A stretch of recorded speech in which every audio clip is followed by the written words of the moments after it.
What's up, tribe? How you guys doing? Go ahead and hit that subscribe button, and I hope you like this video. This is going to be your review for Reasonable Doubt, Season 3, Episode 1. Now, listen, I told y'all I wasn't going to do it. Y'all know it was some stuff going on with the Hulu and the Disney and all of that, but we worked it out.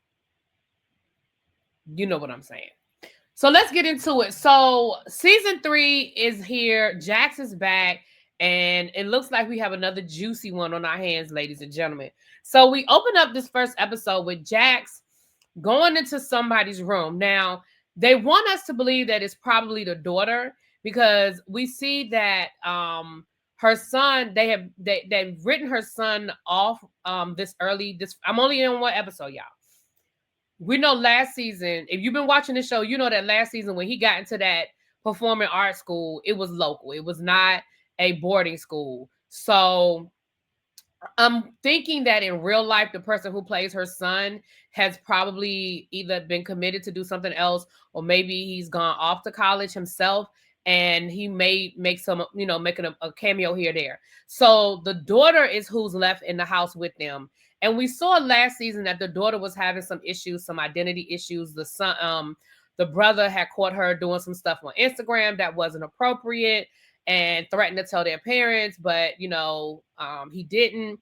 And we see in this first episode that the daughter is just over it. She is just, but I think a lot of people wrote it off as her just going through teenage, growing pains. So I feel like they want us to think that it's the daughter that Jax finds. And I'm assuming that Jax finds somebody laying on the floor because she immediately starts screaming and crying.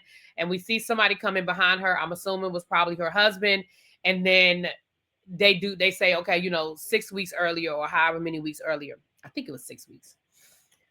And we're back at real time. Now, what we realize is this picks up like something like almost a year after the last episode, the last season ended, because she is still involved in this lawsuit with Tony over the death of the child that her husband had. So let me go back a little bit.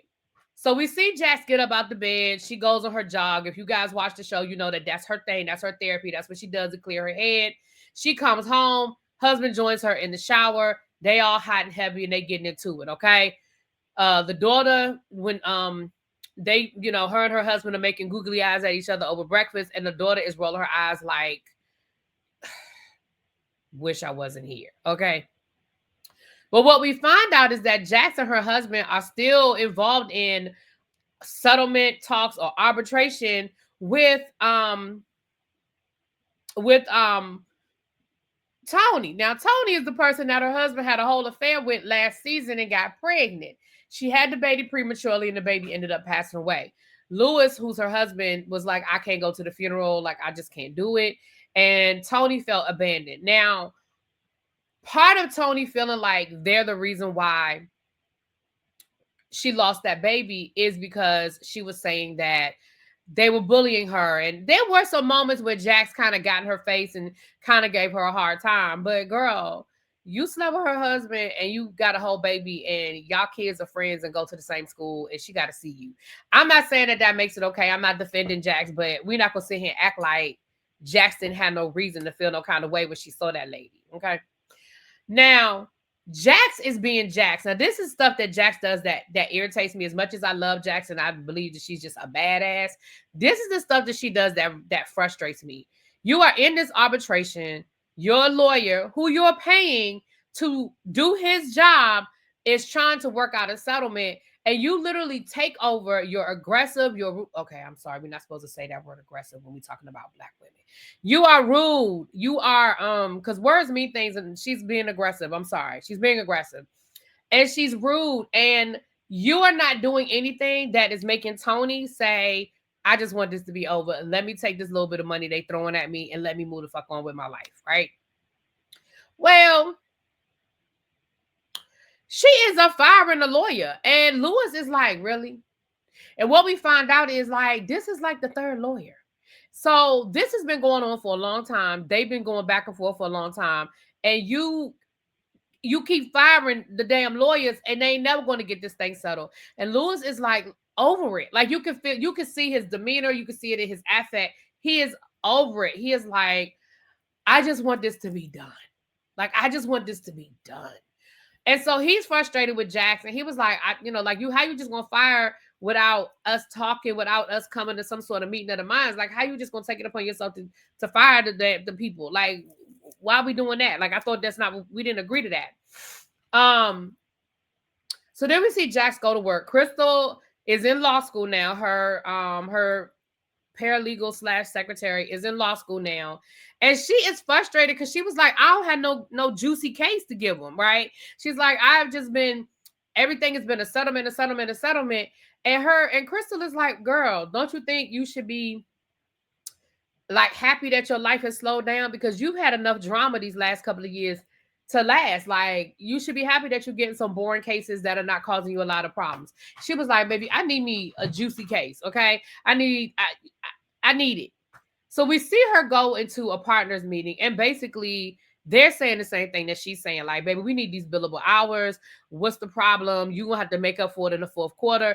And she is still the only Black person in the room. And you can see that there's tension, and you can definitely see that they love Jax for what she can do for them, but I don't think they like Jax. They love that she brings money. They love that she wins cases. They love that she's their DEI. Not saying that she was a DEI hire, because I believe she earned her spot. But you could see the dynamics of the room, So then they bring up an associate. Hold on, y'all. I'm trying to do better with these names. Hold on. Because, y'all know I see him. Y'all know I see him as Tommy, but I'm gonna try to get his name right, honey. I'm trying to get his name. Okay. He is trying to get partner, and there's a reason why they are pushing him for partner that we don't know yet, right? It has not become clear yet why they're pushing him for partner. And Jax is like, wait a minute, we all sat in this room and agreed he wasn't ready to be partner. We agreed that he needs a little more, experience under his belt before we elevate him. What's the issue? What's the rush? There's a reason. There's something going on there. I don't know what it is, because we see him go into a room with the partners, and they basically tell him, look, you gotta, this is what she said. She said you need more this, and this, and you need to woo her. Like, you need to convince her that, because she the one. Like, it's her. So we see him later on in the episode invite her out to lunch. And what I can respect, child, I can't find this man's name. What I can respect is that he was honest and said, listen, I'm trying to make partners. So what I need to do to convince you that I'm partner material. And now, come on now. I done went through the whole cast. I know what's in here. Anyway, we'll get there. And she told him, she said, listen, you're a great attorney. You just need some more time. That's all. You're a great attorney. You just need some more time. So then we see fine ass, never gets it wrong, fine ass Corey Cash from last season, aka Morris Chestnut. He's getting an award basically for the case that they worked on. And even though she sort of deserves some of that recognition, she wasn't lead counsel, and technically she really wasn't supposed to be on that damn case, because that was her best friend. So she was kind of like, all right, well, and her husband was like, well, are you gonna go? And she was like, yeah, I mean, he invited me, I don't want to be rude, I'm gonna go ahead and go. Now, next, after she leaves the office, we see her go to a meeting with a child actor by the name of CC, his father, and business manager, played by my girl Brandy. Basically, he's dating a white lady, and they don't want him dating this white lady, and they want Jax to draw up an NDA that's going to sort of cover him just in case this lady, come back around trying to start some stuff. Now, there's clearly some tension in the room. Clearly, everybody in that room is not on the same page, because he was like, and Jax was like, okay, well, this is what you need to think about. This is what you need to look at. But yeah, I can put something together, And he was like, Cece, the actor was like, I need to think about this. And so immediately once he said, I need to think about it, everybody started reacting, and you could tell he was sitting there the whole time like he was just not into the conversation. And so she was like, all right, well, y'all, y'all think about it and you get back to me, let me know then. So then Jax ends up going to the awards event with Cash, and their little banter is cute. Y'all know they flirted a little bit last season, but Jax decided to stay true to what she had going on with her husband, okay, and not dip into it, okay, not dip it low. So while she was there, though, she runs into Cece again, and this time she runs into Cece with his snow bunny, okay. They call her the snow bunny. I'm not calling her a snow bunny. That's what they call her, okay. But come to find out, this isn't just some random chick. This is actually, he's claiming her. He's like, this is my girlfriend. And so Jax talks to him and is like, yo, what's good? And they have this cute moment where she was like, listen, I'm going to tell you what's going on. I'm like, you're going to take a shot. If I'm right, I'll take the shot if I'm wrong. And she basically lays the whole thing down and says, listen, this is who you really want to be with, but your management is worried about you being seen in public, not just being seen as an uneligible bachelor, but much less being seen with a white woman. They will be a lot more comfortable for you to be dating someone who was a little racially ambiguous, so people don't quite know, and your black women following is not going to necessarily get mad at you, okay? And he was like, well, you got most of that right, but the part you have wrong is I really love this woman. Like, this is who I really want to be with. I really love her. So Jax was like, oh, all right then, cool. You really love her. Okay. So, wait a minute, hold on. We also find out that Cash is actually still dating the doctor from last season, and he's moved to Chicago. He said he done bought him a house, and they are living together. So they showed us that, they talked about that. So I feel like that's going to come back into play this season. They also showed us a scene where Lewis is hiring. Last season he got a promotion.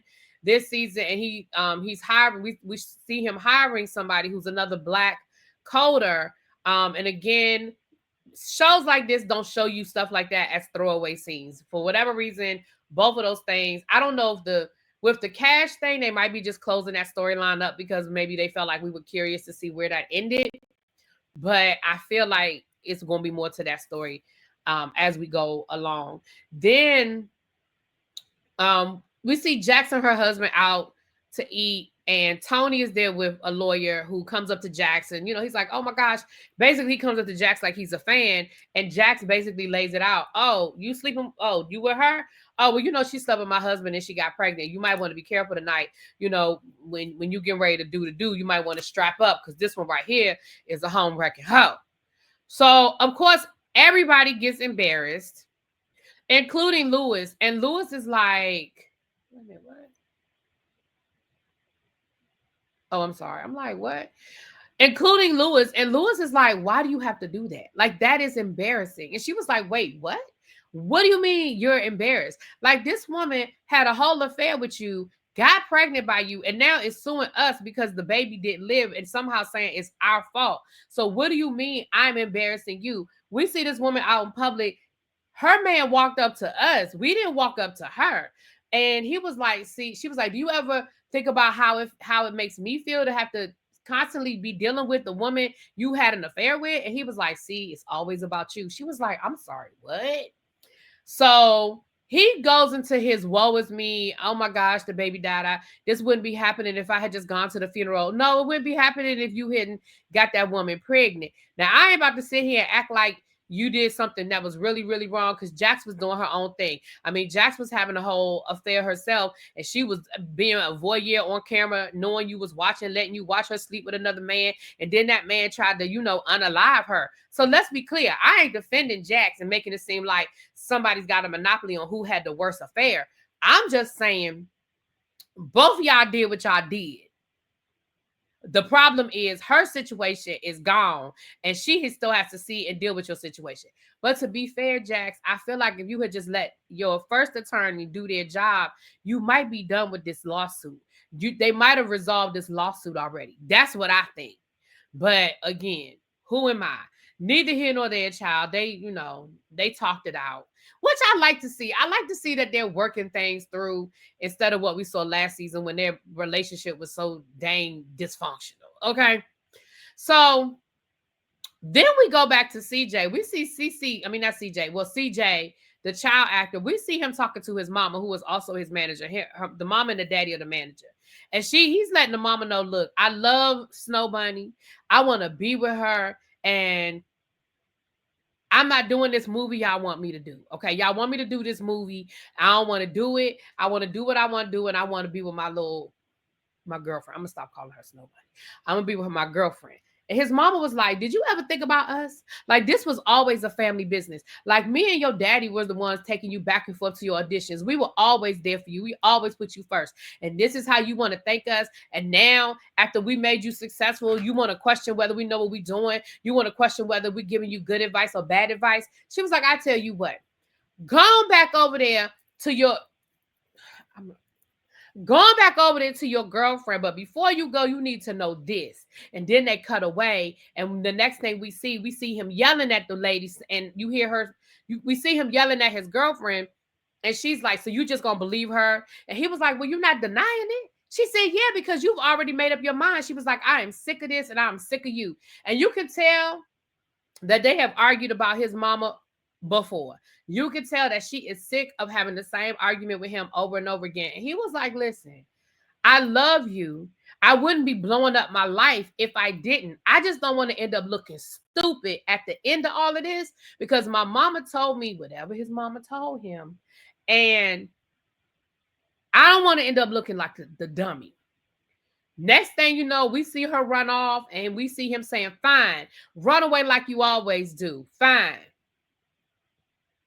But then one of her clients ends up going to the police and reporting her missing, said, listen, she missed a photo shoot and she never misses a photo shoot. And now she's not answering my calls and something has to be wrong because she wouldn't miss my calls and she would not answer my calls and she wouldn't miss a photo shoot. Like there is something wrong. I know there's something wrong. So next thing you know, the police then pull Cece down there to have a conversation. And, they try to do the, oh my gosh, I love you so much. Oh my goodness, I love your TV show. Oh yeah, have you talked to your girlfriend? Well, what happened? Y'all were arguing. So you didn't call her? So you ain't talked to your girlfriend in 2 or 3 days and you haven't called her? And so at first, he's talking to the police like, yeah, we had a fight, but I mean, she ran off and they were like, well, her cell phone was found, on the freeway, broken up. Like somebody threw her cell phone away. Like that's not an accident. So somewhere during the interrogation, he starts realizing, oh, wait a minute. Oh, y'all think it's me. So he was like, I ain't talking to y'all no more. I need to go get a lawyer. So then we see Cash is already at this man's apartment or house. And Jack shows up. Well, come to find out he had called Jax first, but she didn't answer fast enough. So then he called Cash. So Cash and Jax are at the house trying to figure out, what type of attorney he needs. And they find out that he already talked to the police. And of course, Jax was like, you did what? You already talked to the who? And about what? And she said, listen, at the end of the day, both of us are good attorneys. But if they about to accuse you of killing your white girlfriend, you need a black woman at that table with you. Like for the optics alone, you need me. And Cash basically tells her, listen, you go ahead and take it. I mean, I live in Chicago with my whole woman anyway. Like, you go ahead and take this case. And then the last thing we see, well, no, Lewis goes to talk to Tony. Now, he said, listen, I need to end this right now. Let me go talk to Tony, find out what it is that she wants so we can just dead it. Like, I'm sick of it. It's been dragging on too long. It's just too much. So he talks to Tony. And Tony going to tell him, I'll withdraw the whole lawsuit if I can get one more night with you. I said, so you are a hoe. So then what Jack said about you is true. You are a hoe. Because, ma'am, what? And of course, Jax is like, what? And then we see Cece in his bathroom without, he just got out the shower. How about he got scratches all over his chest? That ain't a good look. And then They said that the whole time his girlfriend been gone, he ain't tried to call her. He ain't text her. He ain't say nothing. She was like, so wait a minute. You have a fight with your girlfriend. She come up missing and you ain't even called her. You ain't even looked for her. And he was like, that's what we do. When we argue, she does that. You know, she goes off. I don't hear from her for a couple of days and then she calls me. So like, I didn't call her because I figured I would hear from her. But y'all know that's not a good look. Now, I'm going to be honest. I've been late, but I ain't been wrong yet. Now, I've been late. I ain't figured it out like in the first episode, but I ain't been wrong.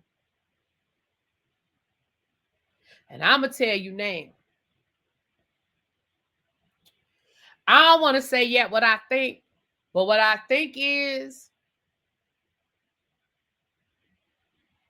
I don't think he did it, but I definitely think somebody in his circle did.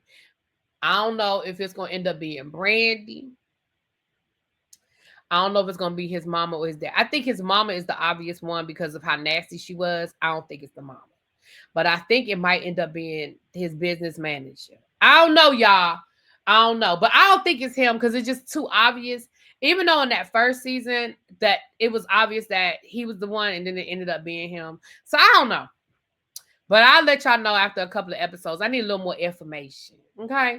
Anyway, let me know what y'all think. Drop it in the comments. Talk to y'all later. Peace.